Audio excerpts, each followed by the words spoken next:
அஸ்ஸலாமு அலைக்கும். அன்பார்ந்த அனைத்து உறவுகளுக்கும் இனிய காலை வணக்கம். உங்கள் மீது சாந்தியும் சமாதானமும் உண்டாகட்டும்.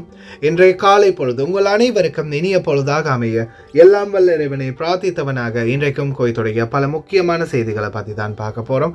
வீடியோவை கடைசி வரைக்கும் பாருங்கள். தெரியாத நண்பர்களுக்கும் மறக்காமல் ஷேர் பண்ணுங்கள். வீடியோ பிடிச்சிருந்தா ஒரு லைக் பண்ணுங்கள், சப்ஸ்கிரைப் பண்ணுங்கள், தொடர்ந்தும் சப்போர்ட் பண்ணுங்கள். கோயத்துடைய தினார் மதிப்பு உள்ளதாக பார்த்தலாம். இலங்கைக்கான ரூபாயில் ஒரு தினாரின் மதிப்பு 945 ரூபாய் 9% உள்ளது. இந்தியாவின் ரூபாயில் ஒரு தினாரின் மதிப்பு 277 ரூபாய் 16% உள்ளது. இது அல்முல்லா எக்ஸ்சேஞ்சோடைய அப்ளிகேஷன் ஆன்லைன் ரேட் ஆகும். அதே போல கூகுள் ரேட்டை பார்த்தலாம். இலங்கைக்கான ரூபாயில் ஒரு தினாரின் மதிப்பு 950 ரூபாய் 73%. இந்தியாவின் ரூபாயில் ஒரு தினாரின் மதிப்பு 277 ரூபாய் 98% உள்ளது. அமான் எக்ஸ்சேஞ்ச் ரேட்டை பார்த்தலாம்.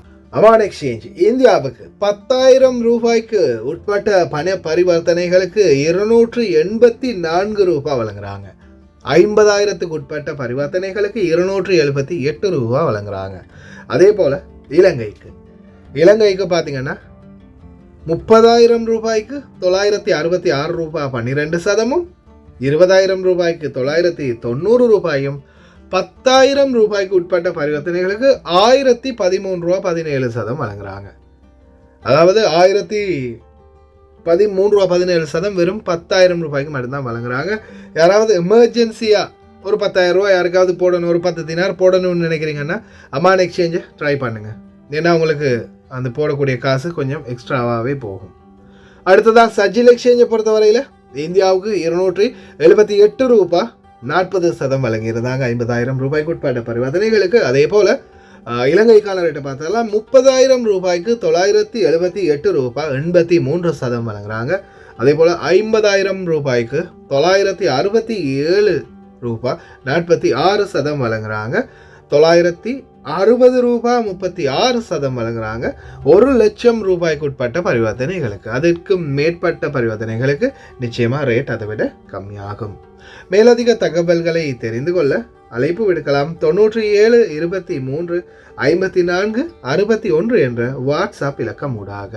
அதே போல் KBE எக்ஸ்சேஞ்ச் இந்தியாவை பொறுத்தவரையில் இந்தியாவுக்கு 276 ரூபாய் 20% வழங்கியிருக்கிறாங்க. இதுவும் பார்த்தீங்கன்னா 50,000 ரூபாய்க்கு உட்பட்ட பரிவர்த்தனைகள். இலங்கைக்கும் 956 ரூபாய் வழங்கியிருக்கிறாங்க.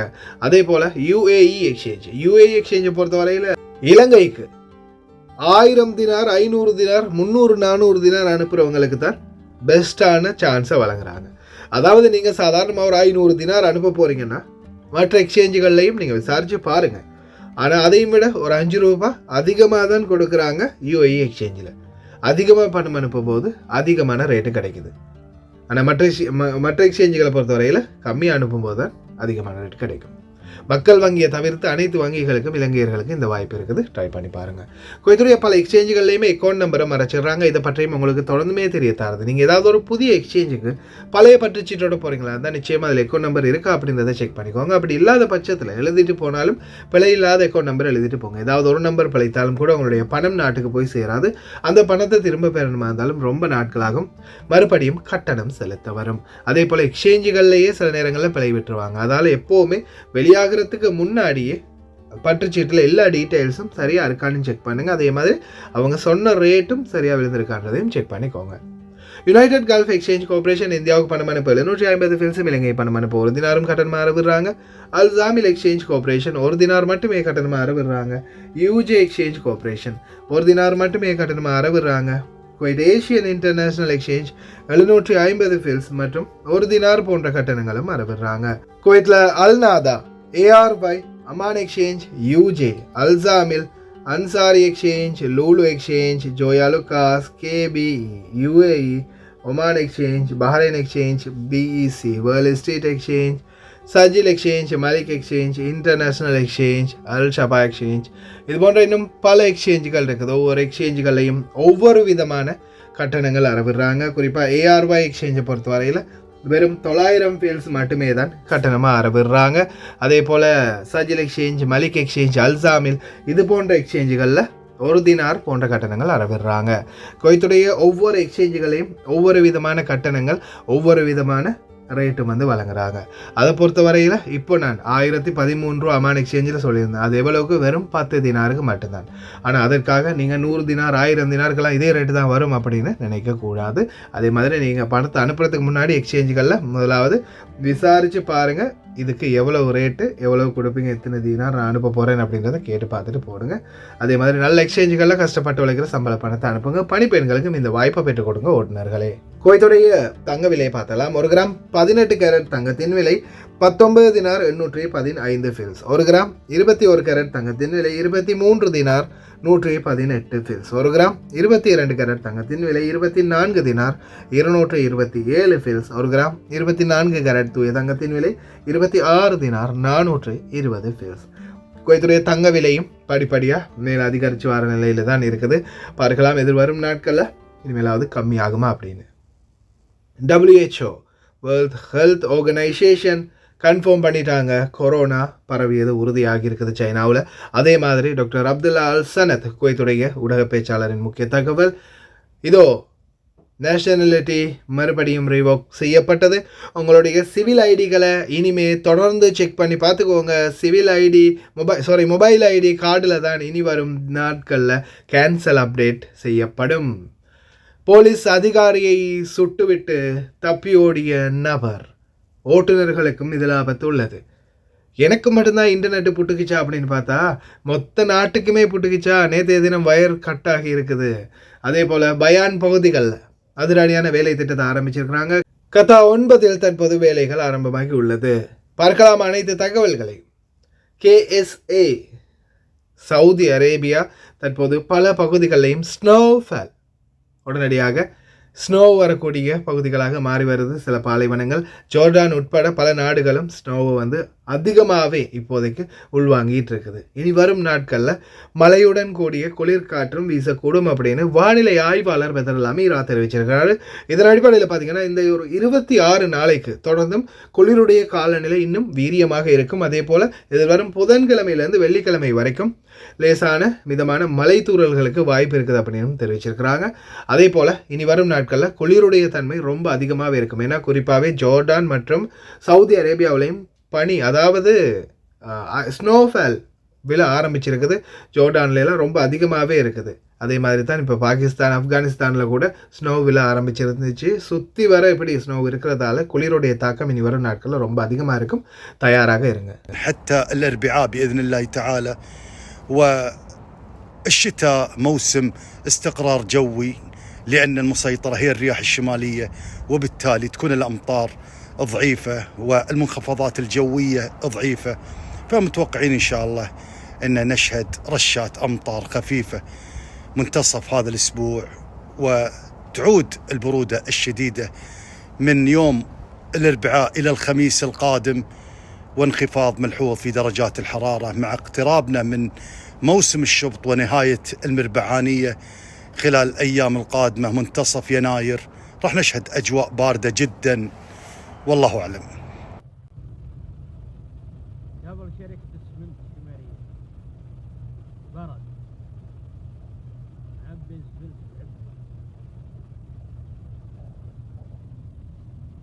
الأرض بيضاء ما شاء الله. التاريخ اليوم 5/1/2025. هذا مثلث الحوي.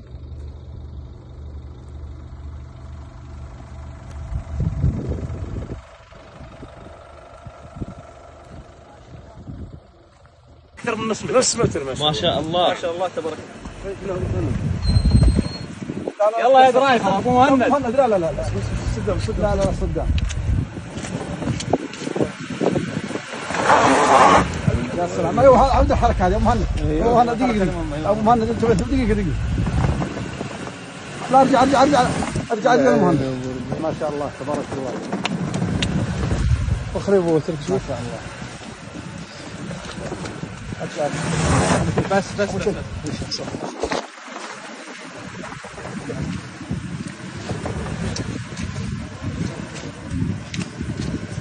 شوف مخك مع بعض بس ايوه عدل ما شاء الله. شفت الثلج؟ يعطيك العافيه.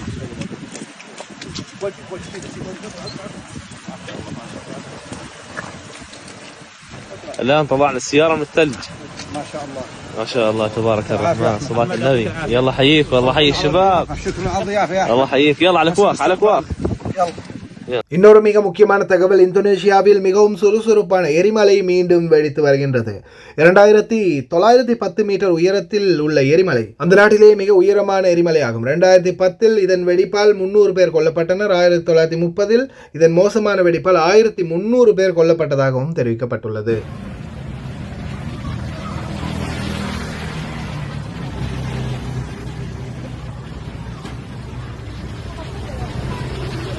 அதான் பாதுகாக்கணும். இன்னும் எத்தனை பேருடைய உயிர்களை காவு வாங்குமோ தெரியல. இப்போ இது மறுபடியும் வெடிக்க ஆரம்பித்தால் அடுத்ததா என்னடா நமக்கு மட்டும்தான் இந்த சோதனையா அப்படின்னு நேற்றைய தினம் ரொம்ப கவலைப்பட்டுக்கிட்டு இருந்தேன். இன்டர்நெட் புட்டுக்கிச்சு உங்களுக்கு எல்லாருக்குமே தெரிஞ்சிருக்கும். கடைசியில் பார்த்தா இது நம்மளுக்கு மட்டும் இல்லை, ஒட்டுமொத்த குவைத்துக்குமே வச்ச ஆப்பு தான். என்னென்னு பார்த்தீங்கன்னா, நேற்றைய தினம் தகவல் தொடர்பு ஆணையம் தெரிவித்ததாவது, குவைத் மாநிலத்தை உலகளாவிய இணைய நெட்வொர்க்குடன் இணைக்கும் 7 சர்வதேச கேபிள்களில் ஒன்று வெட்டப்பட்டதால் நாட்டின் இணைய சேவைகள் பாதிக்கப்பட்டுள்ளன. அறுந்து போன கேபிளை சரி செய்வது குறித்து பாதிக்கப்பட்ட நிறுவனத்துடன் தொடர்பு கொண்டு சேவை விரைவில் இயல்பு நிலைக்கு திரும்புவதை உறுதி செய்வதற்காக ஆணையம் வேலைகளை தொடர்ந்து நடைமுறைப்படுத்தி வருகின்றது. இன்டர்நேஷ்னல் கேபிள் ஒன்று கட்டாகி இருக்குது. அதுதான் நம்மளுக்கு நேற்று புட்டுக்கிட்டு போச்சு. சுகாதார அமைச்சகத்தின் ஊடக பேச்சாளர் டாக்டர் அப்துல்லா அல் சனத், சுகாதார வசதிகளில் தரம் மற்றும் நோயாளி பாதுகாப்பு திட்டங்களை செயல்படுத்தும் முதல் நாடுகளில் குவைத் ஒன்றாகும். குவைத்தில் தற்போது நாங்கள் நோயாளிகளுடைய விடயங்களில் மிகவும் கவனம் செலுத்தி வருகின்றோம் அப்படின்னு தெரிவிச்சிருக்காங்க. அதே மாதிரி வேர்ல்டு ஹெல்த் ஆர்கனைசேஷன் இவங்க என்ன சொல்லியிருக்காங்கன்னா, உலக சுகாதார அமைச்சகத்தின் தலைவர் சீனாவில் புதிய வைரஸ் வெடிப்பை அறிவித்துள்ளார். மருத்துவமனைகள் நிரம்பி வழிகின்றன என்றும் தெரிவித்துள்ளார். இதன் அடிப்படையில் பார்த்தீங்கன்னா கோவிட்-19 அந்த பீரியட்ல நம்ம பார்த்தீங்கன்னா கிட்டத்தட்ட 1,22,000 பேரை கொண்டுள்ளது என்று தெரிய வந்துள்ளது. தற்போது இந்த புதிய HMPV எனப்படும் மனித சுவாச வைரஸ் வெடித்ததன் மூலம் ஒரு புதிய சுகாதார சவாலை எதிர்கொள்ள வேண்டிய சூழல் வரலாம். இதன் அடிப்படையில் இந்த காய்ச்சலானது இந்த வைரஸ் ஆனது காய்ச்சல், இருமல் மற்றும் சுவாசிப்பதில் சிரமம் உள்ளிட்ட இன்ஃப்ளூயன்சா போன்ற அறிகுறிகளை கொண்ட புதிய வைரஸ் ஆகும். தற்போது சீனாவின் சில பகுதிகளில் நாடு முழுவதும் வேகமாக பரவி வருகின்ற இந்த HMPV வைரஸ் இனிவரும் காலங்களில் வெளிநாடுகளுக்கும் பரவலாம் அப்படின்ற ஒரு அபாயம் ஏற்பட்டுள்ளதாக தெரிவிச்சிருக்கிறாங்க. அதே போல இந்த நோய் அறிகுறிகள், அதாவது காய்ச்சல், இருமல் மற்றும் சுவாசிப்பதில் சிரமம் உள்ளிட்ட இன்ஃப்ளூயன்சா போன்ற நோய்கள் மற்றும் அதாவது அலர்ஜிக் மாதிரியான ஒன்று. அதே போல் பார்த்தீங்கன்னா மூக்கு ஒழுகுதல் அல்லது அடைத்தல், இருமல், மூச்சு திணறல், தொண்டை வலி, காய்ச்சல், மூச்சு திணறலில் அதிகமான காற்று அழுத்தம், அதாவது இருதய துடிப்பு மிகவும் குறைவாக செயல்படுவது, இது போன்ற மாதிரியான சூழல்கள் அறிகுறிகள் இருந்தால் உடனடியாக வைத்தியசாலையை நாடவும் அப்படின்னு தெரிவிச்சிருக்கிறாங்க. தயவு செய்து இந்த மாதிரியான ஒரு நிலைமைக்கு நீங்கள் உட்படுத்தப்பட்டிருக்கிறீங்கன்னா நோய்க்குள்ள, ஆனால் நீங்கள் கட்டாயம் மாஸ்க் அணிவது சிறந்தது அப்படின்னு சொல்லியிருக்கிறாங்க உலக சுகாதார மையம். தயவு செய்து முடிந்த வரைக்கும் ரொம்ப கவனமாக இருங்க. எல்லாம் வல்ல இறைவன் அனைத்து உலக மக்களையும் பாதுகாக்கட்டும் இந்த கோர நோயிலிருந்து. மறுபடியும் ஒரு கொரோனா எனும் நோய் உலகத்தை சூழாமல் ஆளாமல் இருப்பதற்கு நம்ம தான் முயற்சி செய்யணும். இறைவனுடைய நாட்டத்தோடு நம்மளும் முடிந்த வரைக்கும் முயற்சி செய்வோம். பொது இடைவெளிகளை பேணுங்க. அதே மாதிரி கொஞ்சமாவது உங்களுக்கு நோய் தென்பட்டால் தயவு செய்து உடனடியாக மாஸ்க் அணிஞ்சிக்கிறது சிறந்தது. சிவில் ஐடி, அதாவது மொபைல் ஐடியில் இனி வரும் நாட்களில் கேன்சலேஷன் செய்யப்பட்ட அனைத்து டீட்டெயில்ஸும் அப்டேட் ஆகும்.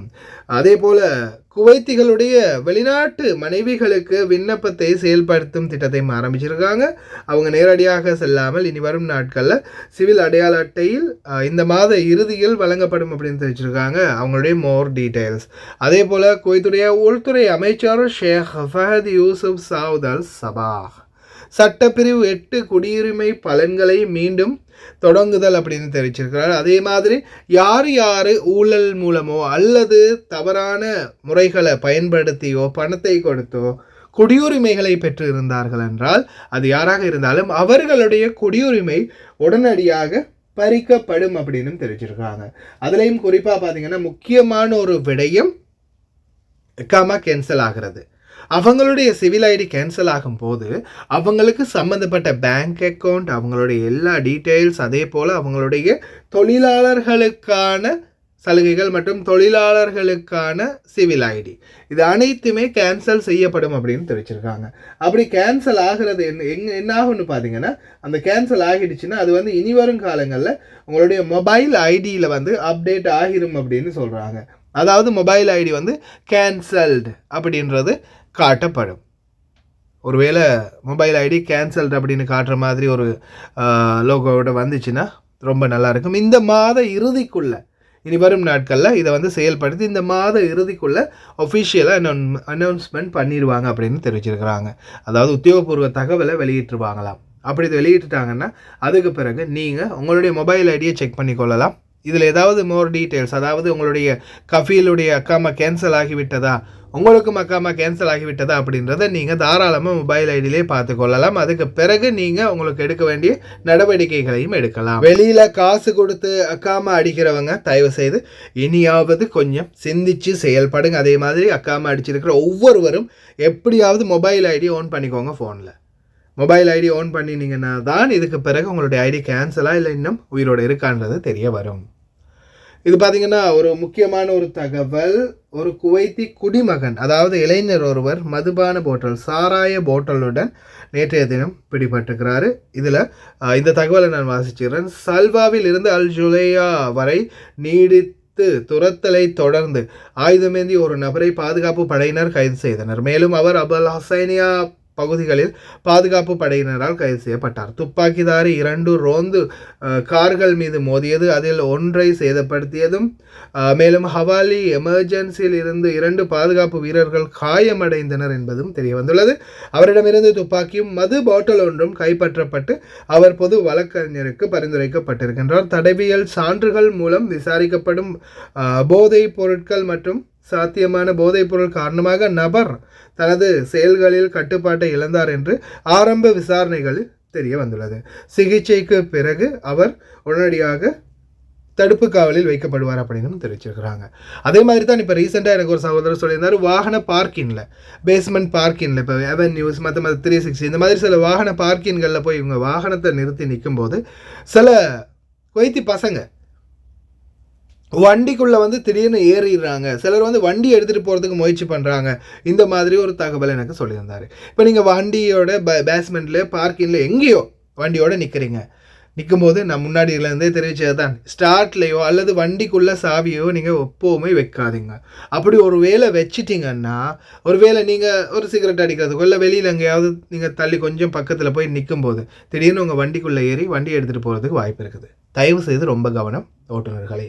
அடுத்ததா இதோ டாக்டர் நூர் அல் மெஷஹான் பணி அமைச்சரின் அதிரடி உத்தரவின் பேரில் பல பகுதிகளில் இப்போ சுத்திகரிப்பு பணிகளை மேற்கொண்டு வராங்க. அதன் ஒரு பகுதியாக தற்போது பயான் கத்தா 9 பகுதிகளிலையும் சுத்திகரிப்பு பணிகள் நடந்து வருது. குருத்துபா மாதிரி பிரச்சனை வராமல் விட்டால் ரொம்ப சந்தோஷம். எங்கேயுமே அடைப்பு இல்லாமல் இருந்துச்சுன்னா ரோடை தோண்ட மாட்டாங்க. இன்ஷா அல்லாஹ் பார்க்கலாம். بناء على تعليمات وزيرة الأشغال العامة الدكتورة نورة محمد المشحان، اليوم احنا متواجدين في منطقة بيان قطعة 7 للوقوف على آخر مستجدات الأعمال في العقود الجديدة للصيانة الجذرية لأعمال الطرق، والأعمال عبارة عن تنظيف وتصوير خطوط شبكة الصرف الصحي للتأكد من سلامتها قبل تنفيذ الأعمال.